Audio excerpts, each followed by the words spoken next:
A stranger sent me a message saying the dog sleeping on my feet was hers, that the animal who had pulled me back from the edge of something dark belonged to someone else. I read it twice. Then I closed my phone and sat in the quiet for a long time. What followed was not simple. It was not clean. There were no easy villains, no obvious answers, and no moment where everything snapped neatly into place. There was a woman across the country who was certain. There was me, equally certain, but for different reasons. And there was a small dog with white-tipped toes who had no idea she was the center of anything. By the time it was over, the truth had a shape none of us expected. Stay with me. About 8 months before any of this began, a friend of mine, someone I had known for years, who lived a few streets over, found a dog wandering near her house on a weekday morning. Thin, matted, moving like she wasn't sure the ground was safe. My friend called me because she knew I had more space, more patience, and more time than she did. I took the dog in and called animal control the same day. They told me to bring her in so they could scan for a microchip. I did. The scanner came back blank. The officer said I could foster her through a 7-day stray hold. The shelter was overcrowded, and keeping her with me meant she stayed out of a cage. They listed her on their website under her breed. Nobody came forward. After the hold ended, I took her to my vet to be spayed and signed the adoption paperwork. Legal, documented, and by the book. Over the following months, she changed. The weight came back. Her coat went from dull and brittle to something almost glossy. She learned to trust a leash. She learned to trust me. I have dealt with depression and anxiety for most of my adult life, and I'm not given to exaggeration when I say that this animal steadied something in me that medication and therapy had only partially reached. She became my support animal. She became, without any fanfare, the most important relationship in my daily life. 7 months in, I joined an online group dedicated to her breed, a moderately uncommon type, not one you see every day in a shelter. I posted a photo of her because I was proud of how far she had come. That post was the beginning of everything that came next. A few hours after I posted the photo, a woman was tagged in the comments. Within the hour, she sent me a direct message. She was warm at first, grateful. She said the dog in my photo was her dog, that she had lost her more than a year earlier, and that she had never stopped searching. She offered to reimburse me for veterinary costs and food. She said she just wanted her girl back. I did not dismiss her immediately. I looked into it. She had a public social media profile with years of photos and videos featuring a dog that looked, at first glance, remarkably similar to mine. Same build, same general coloring, same breed-specific features. She told me her house had caught fire the previous year, that she had lost nearly everything, and that the dog had bolted during the chaos and never been found. She had a video of the dog as a puppy receiving a microchip implant. I sat with all of that. I understood the grief behind it. A fire, a lost animal, a year of searching. Those are real things that happen to real people, and I did not take them lightly. But I also knew my dog. I knew her habits, and her sounds, and the specific way she pressed her head into my knee when I was struggling. I knew she was the reason I got out of bed on the mornings when nothing else was reason enough. I told the woman honestly. I told her I was glad her dog had been loved so well in her early years, and I was sorry for what she had been through. But I was not able to return her. I offered to send regular photos. I offered to keep her updated. She did not accept that. Within hours, the messages changed tone entirely. She was angry, which I understood, but then it escalated past her. People I had never interacted with, strangers from her network, began sending me messages. Some were sharp and accusatory. Some were outright threatening. My phone became something I was afraid to look at. Every notification triggered a spike of dread I could feel in my chest before I had even read the message. I was having panic attacks daily. My support animal, the dog at the center of all of this, could sense something was wrong and would not leave my side. I did what I could to manage it. I blocked the woman. I blocked the accounts I could identify. But the damage to my nervous system was already done, and the question she had planted, "Are you sure? Are you absolutely sure?" had taken root in a place I could not easily reach. Because the honest answer in those first weeks was that I was not entirely sure. I had been so certain, and then I was not. 2 days after making a public post about the situation, which received far more attention than I anticipated, and very little of it sympathetic, I did the thing I should have done sooner. I took my dog back to the vet and asked for a full evaluation.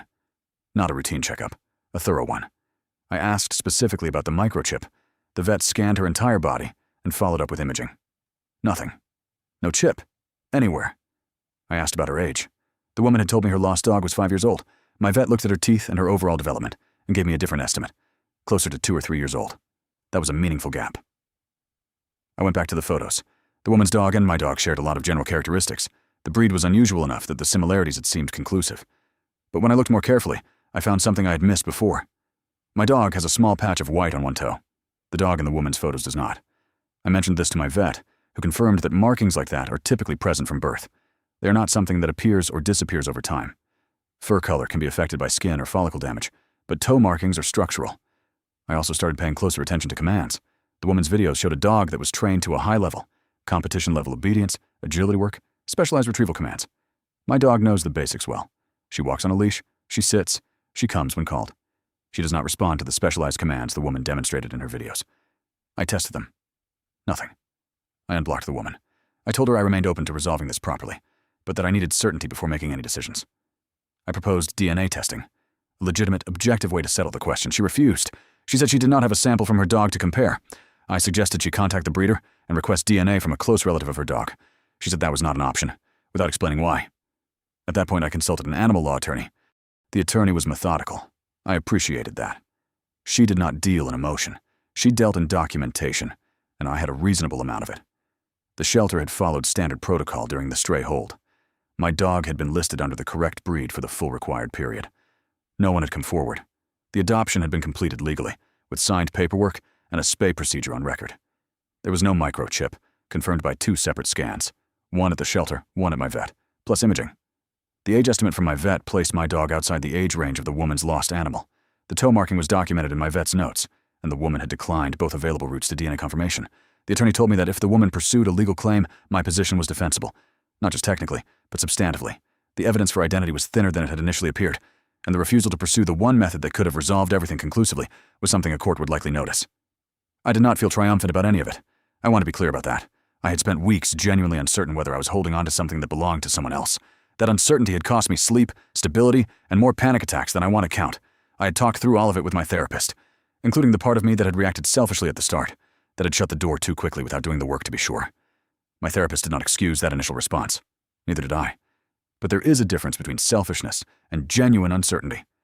And by this point, the uncertainty had largely resolved, not in the direction the woman wanted, but not through dishonesty either. Through evidence. I documented everything, every message, every threat, every timestamp. I saved the photos side by side. I had my vet's written assessment.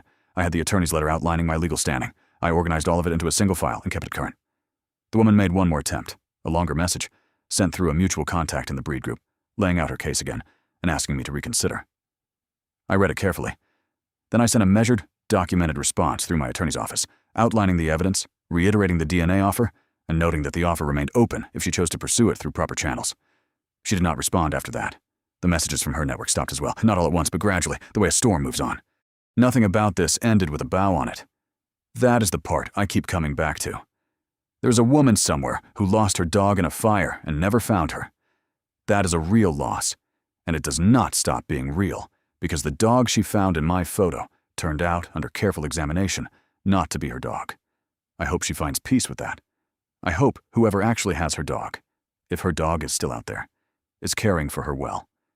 And there is my dog, who has no idea that any of this happened, who still presses her head into my knee on the hard mornings, who has a small patch of white on one toe that turned out to matter quite a lot, who is, by every legal and evidentiary measure available, mine.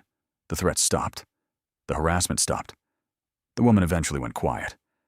And I was left with what I had started with, a quiet apartment, a complicated inner life, and an animal who had wandered in from somewhere unknown and decided to stay. I do not know where my dog came from before my friend found her on that street corner. I may never know. But I know what she is now, and I know what she means, and I know that I did the work to be certain before I held on. I made mistakes in this. I reacted before I investigated. I closed a door that should have stayed open a little longer while I looked more carefully. My therapist and I spent real time on that, and I do not get to skip past it just because the evidence eventually supported me. But I also learned that certainty is something you earn through documentation and honesty, not through volume or pressure. The woman who messaged me was certain. The strangers flooding my inbox were certain. Certainty, it turns out, is not the same thing as being correct. Some debts are recorded in places louder than courtrooms, and some answers only come to people willing to look for them quietly, without an audience. What is true will generally find a way to remain so.